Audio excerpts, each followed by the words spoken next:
first question to you, I'd like to ask, how do you see the overview of Indian logistics ecosystem, especially in terms of the warehousing part?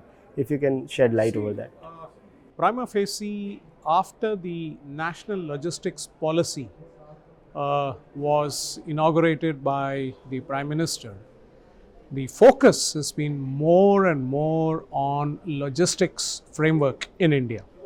As such, the growth that we are currently witnessing, as also what we are going to see in the future, is going to be huge. And opportunities, especially for the warehousing markets or the warehouses to be established in tier 2 and 3 cities, are going to be humongous. The reason basically is we have been always focusing on tier 1 cities.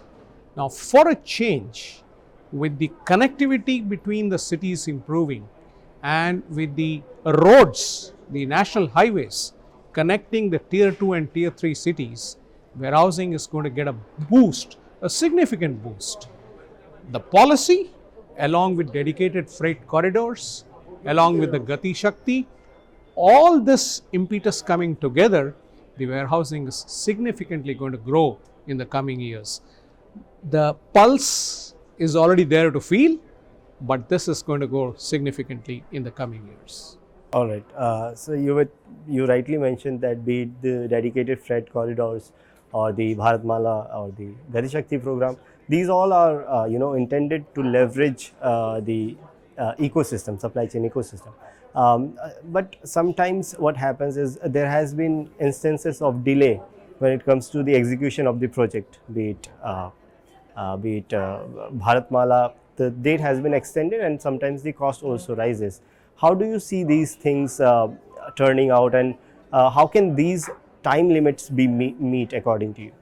See, there will definitely be some impediments. There will definitely be minor delays coming in, because these are policies which have come in, which are getting implemented one after the other over a long period of time.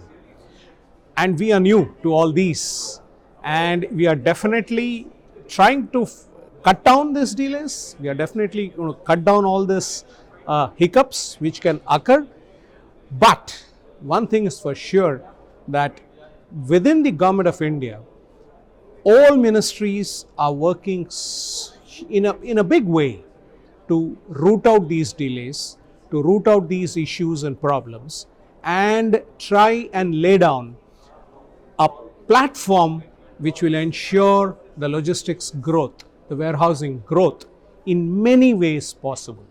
And for sure, the guys in the field of supply chain management and logistics are going to see this happen. Right now, it started happening already. It's going to come in more force as we go ahead. All right. Picking from the collaborative effort that you have just said about, when it comes to the infrastructure in terms of warehouses, now what are the challenges and what do we have the requisite amount of infrastructure for it, and what new innovations are coming in the warehouse sector? If you can just...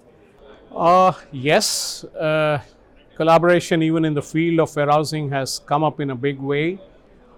Look, we are now in the era where you're going to get high-tech warehouses, and that is the name of the game for the modern day warehousing requirements. You're going to have racked warehouses.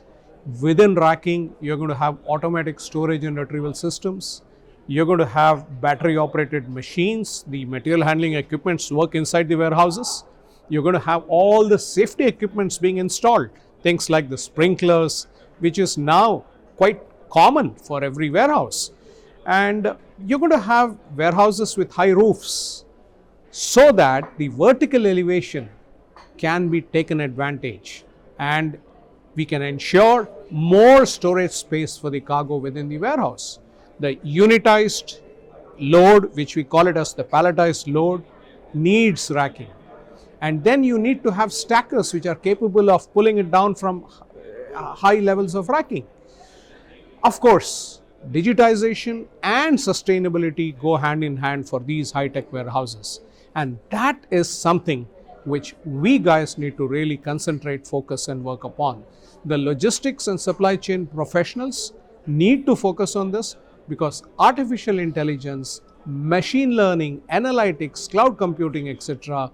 is the future ahead. And already we are seeing a number of high-tech warehouses utilize these.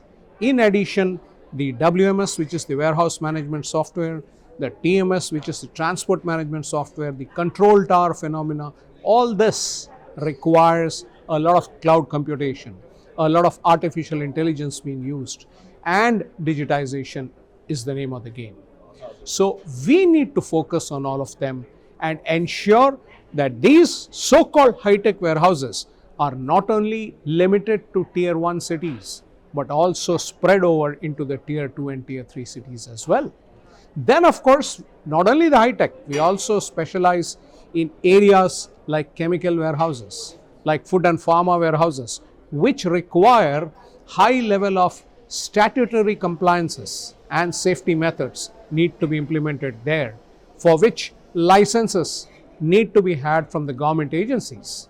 So all in all this put together, the standard of warehousing and the way warehouses are now looked into by everyone in the game of supply chain management is totally different from what we used to deal earlier. All right.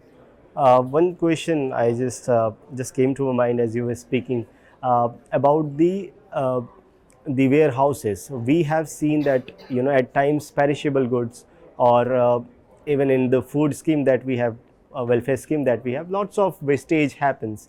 How do you think AI and new tech will reduce and curtail this kind of wastages? Is there any innovative technology which can increase the lifespan of a good, or reduce the perishable items? See, frankly speaking, what is required is collection of data in the field of perishables. And not only that, but warehouses of perishable nature, where perishables are stored, you require temperature control.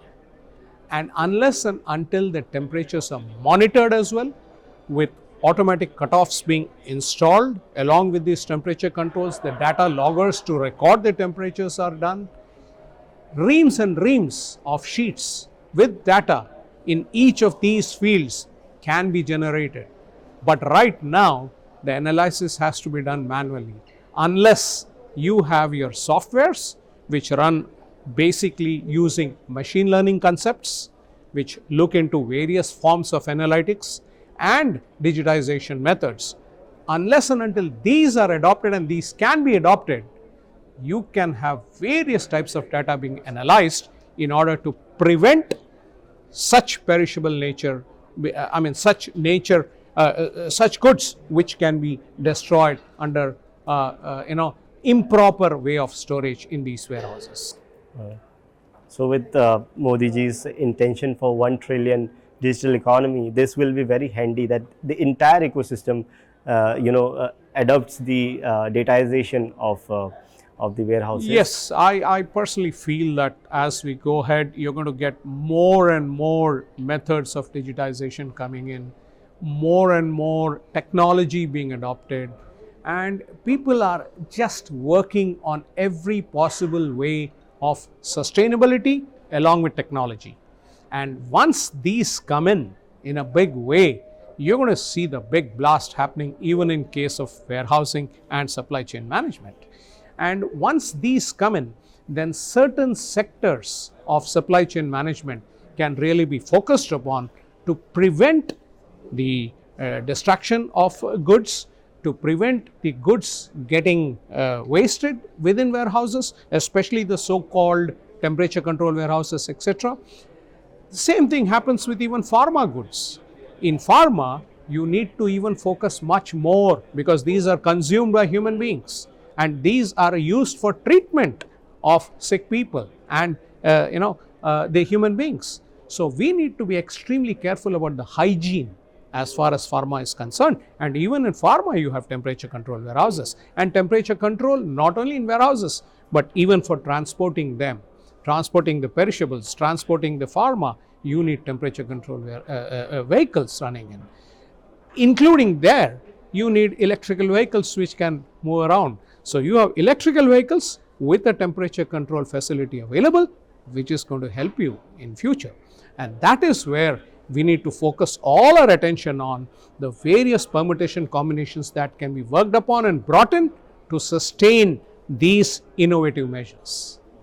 Picking from permutations and combination, I'd like to ask you the last question, which is around the R&D budget for innovative technologies. As you have said, that be it temperature control and other technologies in India, though we have a very booming technology sector, but do you think that the R&D budget or the capital funding in this segment, in innovation around here, do you think is it to the is it the needful, or do we need higher funding there? I have seen and I have read many logistics magazines, many investment magazines, many financial magazines, wherein plenty of startups in these areas are now coming up, which clearly mean that even guys fresh from technology institutes with very high educational qualifications focus on these startups and want to do something. There's a burning desire, there's a burning ambition that they want to do some R&D, that they want to come out with something different other than the ordinary stuff and help India not only in the field of logistics, not only in the field of exports, but also bring down the cost, logistics cost, from what is now targeted from 14 to 8% is what can be possible, but will take some time. But for sure, with the sort of passion and with the sort of technology in which the young brains are interested in, yes, there can be a problem of capital intensive projects. We'll need to put in more investments, which I'm sure more and more venture capitalists are looking at this. And you do get many venture capitalists interested in some of these projects, which are pretty interesting.